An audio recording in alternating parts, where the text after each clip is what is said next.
right, so if you've watched the other videos and you're wondering, what about how do I mix my band? How do I get my band to sound good and full, and where do I pan things? Well, first of all, the first thing I'm going to say is that that's going to be up to you. The first thing that I would tell you is that I try not to give you some kind of template. I've made myself templates like you see, like right here, so many times that I finally made this one right here, and I leave it there to remind myself of how many times I've changed it for different genres, for a basic template, and I put that there to remind myself to I don't. So I mean, I just don't, because it changes.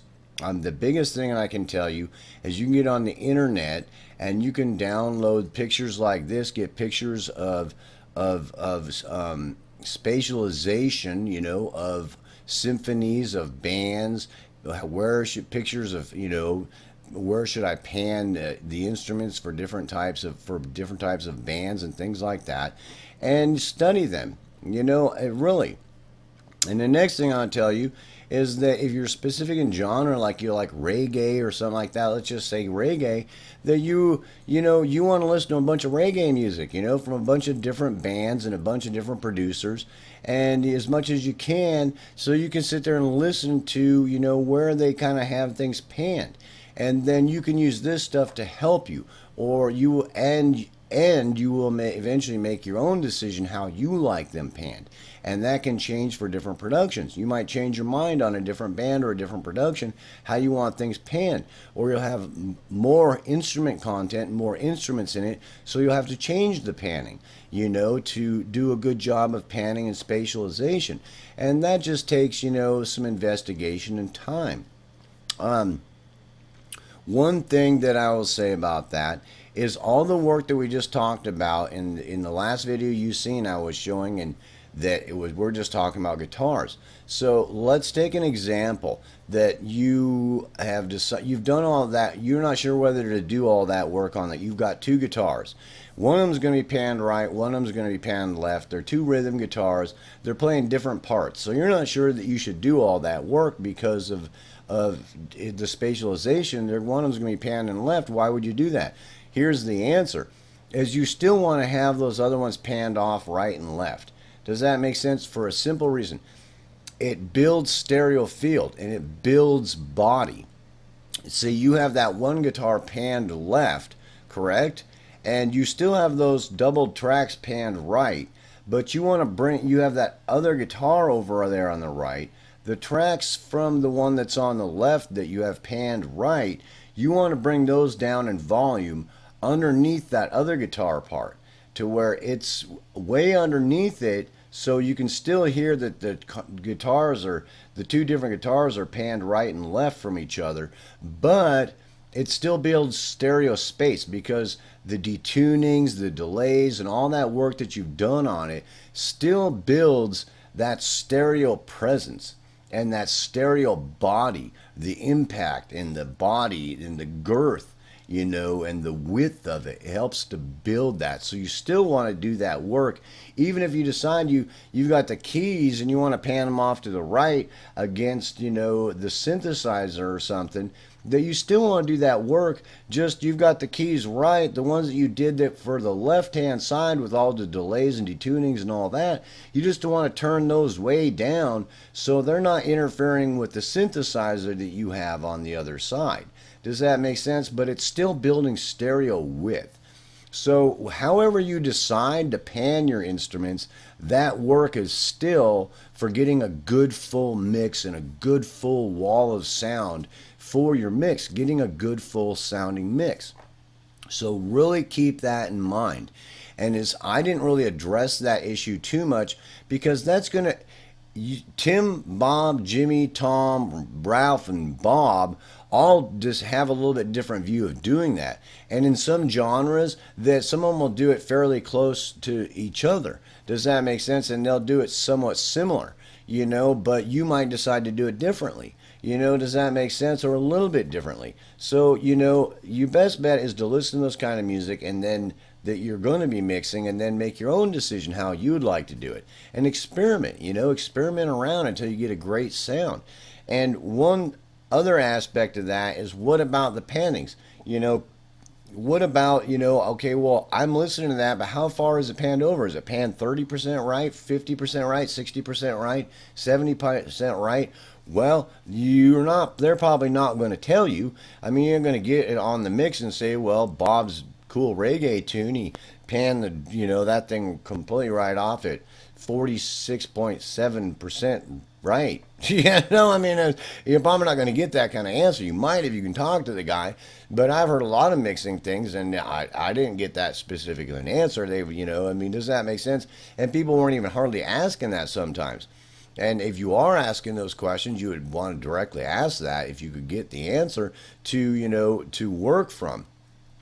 But it's something you'll work out yourself, basic pannings, I mean, like on a basic, production where you've got drums, bass, guitar, some keys, some synthesizers, vocalists, and some harmonies that, you're going to have to come up with some kind of, basic formula for that. You want the drums to be fairly centered. The bass, you might double that track. Be careful with working with bass. When you start doing that kind of work, you can get muddy with bass real quick. So be real careful when you're working with the bass like that. I'll normally, if I do double the bass, I'll pan it one right and one left, like at 30% right and left. Not very much at all. Sometimes only like 20% right and left. And vocals, fairly centered out there. Depends on the production, how much harmony stuff's going on there. 50% right and left, and guitars, I mean, you might have 4 or 5 guitars like we showed there, because the guitar is the main instrument, and it's, really out there. You've doubled that track. You've got 6 different sections for a wall of that guitar coming at you. And the keys might be doing the same thing, but it's 75% right and left, or 80% right and left. And the synth, I mean, who knows? Or you're panning the keys against the synth. Just remember, that the concepts that we've talked about. And you just kind of got to work that out, I mean, like I said, you download some templates and some pictures, and listening to some of that music of where it sounds like it's coming from, And, I mean, it's things like drums sometimes, if the snare and the bass drum are going all the time, then I might pan one of them off, 10 or 15%, maybe 20% right and left, off to one side or the other, or the bass drum center and the snare off to the right a little bit and the hi-hat off to the left a little bit, and stuff like that. But that just comes with experimentation, and it's balance also, because that might change from one section to another. You come to one section of the song and you pan it out all really nice, and that sounds cool, and then you come to the chorus and then you got to change it. All of a sudden he's not using the hi-hat. The keys aren't playing at that section. The acoustic guitar that was playing with the electric guitar isn't playing with it. Does that make sense? I mean, things can change, and as it changes, that's where automation can come in handy, because then you're panning, you can automate it to change at different sections. It's like, well, you've got it all panned out great for this, 8-bar section, and then when it goes into this chorus, you automate all that panning you've done to the panning's going to be a little bit different because of the instrumentation involved, what instrument's being played at that point. Does that make sense? Or in that section.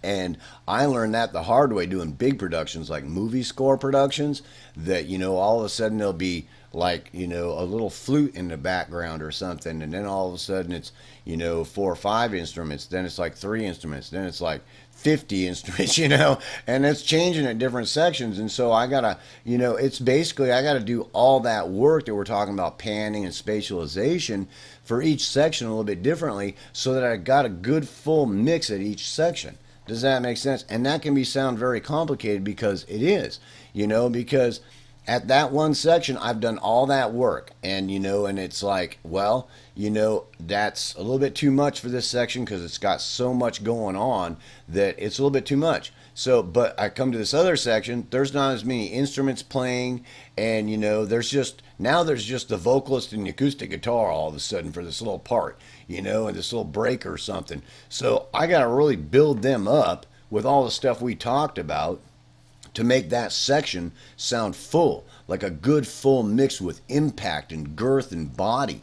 Does that make sense? So I got to really start boosting all that stuff up and really work all on that stuff and build it out in as much as I can so that that section sounds good and full like the other sections. Does that make sense? And that's something that just takes time and working on.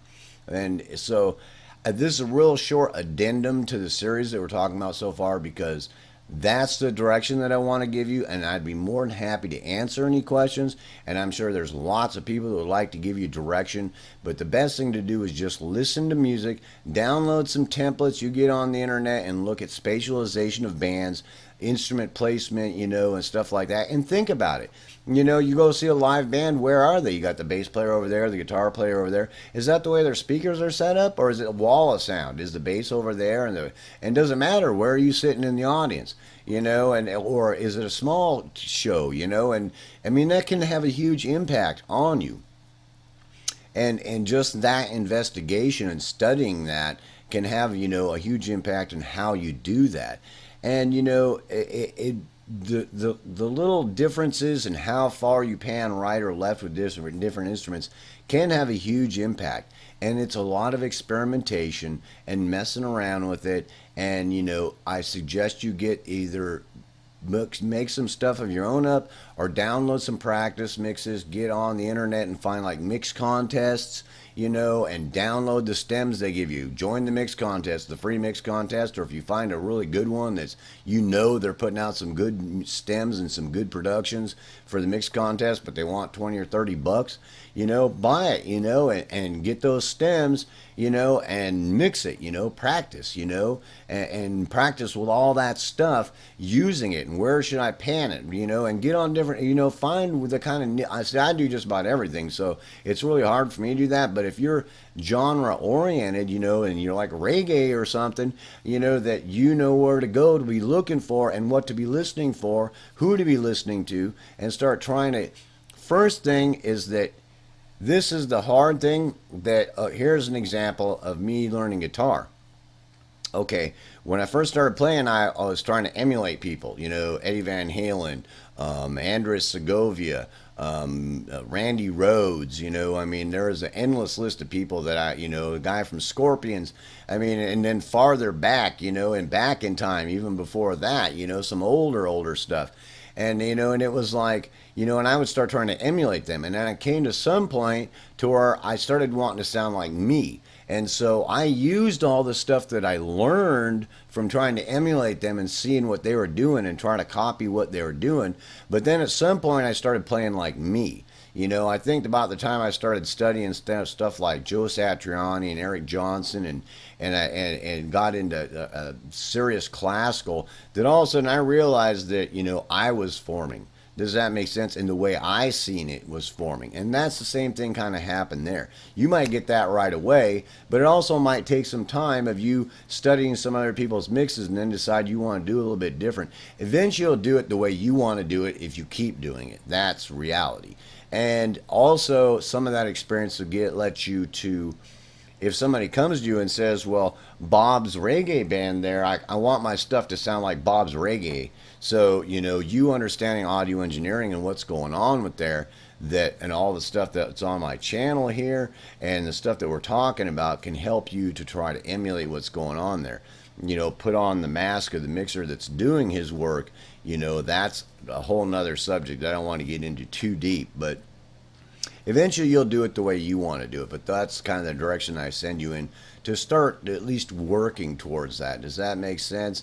And you messing around and what I've told you so far and what you've watched on here, that it'll come, just gotta take some time and some experimentation. So I really hope you enjoyed this series, and I hope that gave you some good direction to getting a good full mix. Peace, hope, love. I hope you enjoyed the series. I'll see you in the next one.